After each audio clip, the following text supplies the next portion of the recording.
Shalom to today. You're listening to the weekly Parashah. Today's Parashah Balak. It's in Numbers chapter 22, verse 2. Now, the opening verse, Parashat Balak, says, Vayare Balak ben Sipor, et kol asher ase Yisrael laemori, should I say, laemori. Balak, son of Zippor, saw all that Israel had done to the Amorite.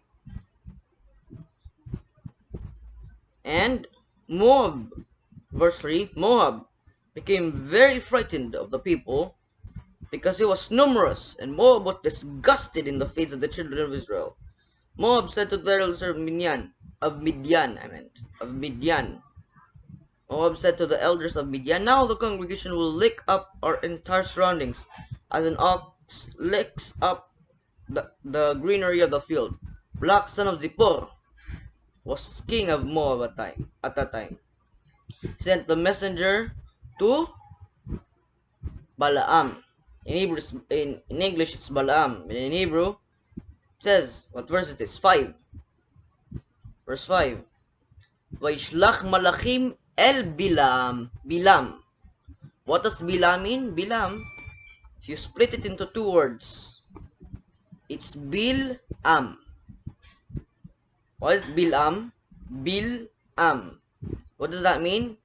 Doesn't belong to any nation. You don't belong to any nation, Bilam.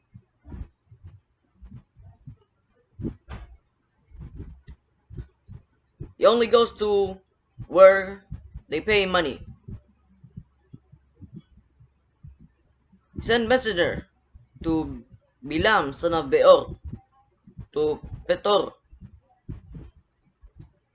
which was by the river land of the members of the people, to summon him, saying, Behold, the people has come out of Egypt. Behold, it has covered the surface of the earth, and sits opposite me. So now please come and curse this people for me, for it is too powerful for me. Perhaps I'll be able to strike it and drive it from the land. For I know whomever you will bless is blessed, and whoever you will curse is accursed. Bilam is a prophet of the nations, one of the few prophets of the nations. How did Balak say, I know who you bless is blessed, and whoever you curse is cursed? Because Bilam knows there's a tiny spot in the whole day. Every day there's tiny spot, tiny part of the day, not even a second, just a split of a second, where Hashem gets angry. And if Hashem gets angry and you curse, this curse is effective. Says it. Now, this power is called Kuchota Tum'ah, power of impurity. The sages teach that there's an instant every day when God is angry. Gemara Masechet Al-Wazara 4a and Brachot 7a. Now let's see what the Gemara Wazara says in 4a. It says here, right? The sages said. The Gemara Masechet Al-Wazara. What did the Gemara Masechet Al-Wazara say? What did it say? Rabbi Chama, son of Rabbi Chanina, contrasted the following verses. It is written that God states, I have no wrath. Written in Isaiah chapter 27 verse 4. Yeah, it is also written, Hashem is vengeful and full of wrath. Nahum chapter 1 verse 2. What does it say? Oh, the wind. Flip the page for me. The first verse in Isaiah chapter 24 verse 7, is it right? 27 verse 4, I'm sorry. 27 verse 4. That's God says, I have no wrath. It's his relationship with Israel and God. He has no wrath. But here, where it says Hashem is vengeful and full of wrath, it's to the idolaters. God punishes them all with this full wrath. Now let's go back, because we're not talking about mga Masechet Al-Wazara. We're talking about the Parashah.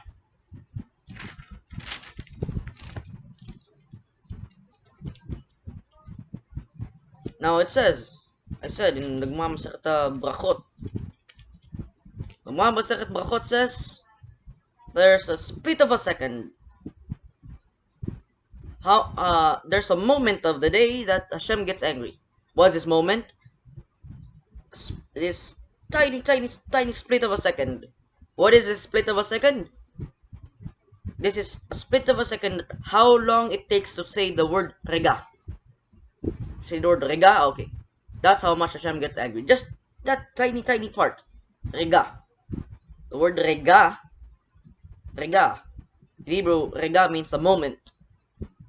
Rega. Rega. If you say the word rega, that's how long Hashem gets angry. It's so tiny.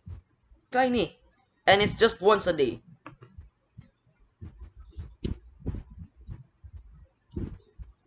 How do you know Hashem gets angry? The Masechet Brachot says, when the comb of the rooster usually it's red, gets pale. It becomes pale and turns white, and it stands on one foot.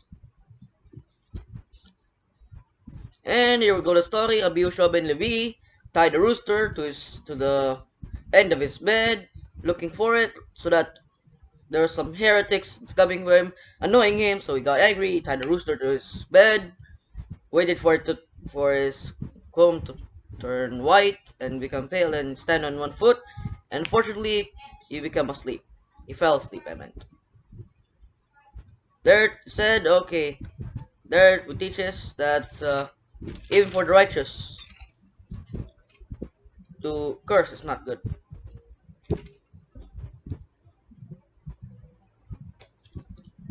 And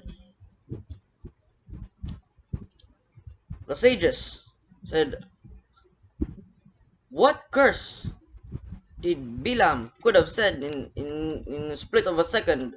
What curse could he said? Said, there's two opinions. One said, Bilaam, he didn't need to say Allah. He didn't need to say the curse and then stop. Could just say the curse. Said, just gotta go through the window, and then just say the rest of the verse. Just gotta say it in the split of a second and continue with the curses. The other one said, there's a curse that fits this tiny, tiny split of a second. What is this curse? This curse is Kalem. Destroy them. Kalem. Says here. Let me find this. Kalem. It says Kalem. Kalem. Why does Hashem say, I have turned these curses into blessings for you? It says Kalem. What does Kalem spell? Kaf, Lamed, Mem. Turn it upside down. Mem, Lamed, Kaf. Supposed to be Kaf Sufit because it's in the end. What does it spell? Melech. Melech is king. Now the next incident. A very weird incident. Balaam's she-donkey speaks. Bilaam is a very evil man. So evil that it comes to a point that he commits bestiality with his she-donkey. Said, why have you struck me these 3 times? What have I done to you? What have I done to you? Bilaam said, because you mocked me. If only there's a sword in my hand, I would kill you now. The she-donkey said to Bilaam, am I not your she-donkey that you're riding upon me all your life until this day, that I have become accustomed to do such a thing to you?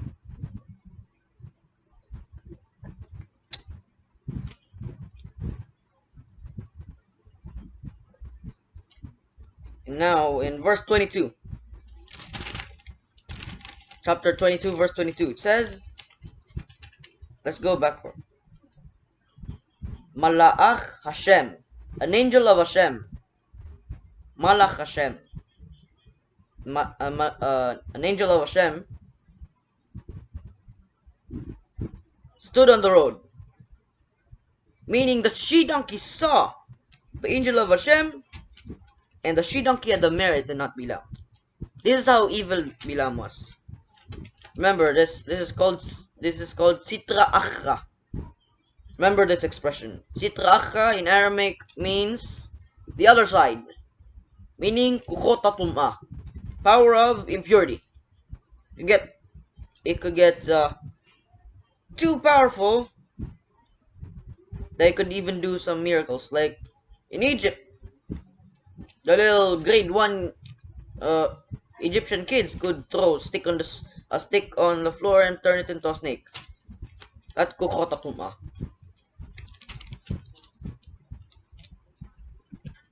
Bilam, first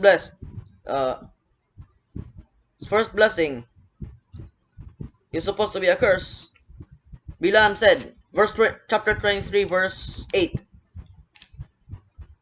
Balak became angry. Why did you curse? Why did you bless him? So to curse. Bilam said, how can I curse? God is not cursed. How can I anger? Hashem's not angry.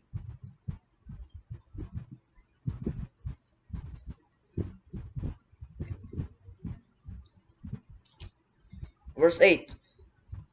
A recurrent theme of Balaam's prophecies was that despite his vaunted reputation, he has no independent power, either to deliver an actual curse or even utter words to that effect. Now Balak became angry. What have you done to me? You blessed my enemies?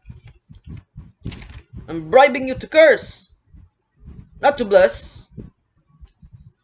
Now Balaam went again, he blessed again Israel. And Balak again became angry. Balaam's third blessing. And I don't have to tell you what happened. And Balaam's last prophecy said he compared Israel to a lion cub. A lion cub. Let me find that. He compared Israel to a lion cub. Where is it? It's here. Here. Verse 9. Chapter 23, verse 9. He crouched and lay down like a lion cub. Who can stand him up? Those who bless you are blessed, and those who curse you are cursed.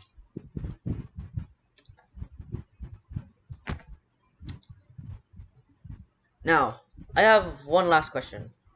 Why is the Parashah called Parashat Balak? Why Parashat Balak? Do you imagine naming Megillat Esther? Change it, Megillat Haman? No. So why is it called Parashat Balak? Who's worse, Balak or Bilam? Logically, you'll say Balak. Balak is worse. But Torah says no. Bilam's worse. Why? Bilam had the power not to do it. Not to go to Balak and to curse. But since he did it, goodbye. That's why it's named Parashat Balak. It's also interesting why it's called Balak. Balak's also evil. So that's it. Thanks so much for watching. I'll see you next time.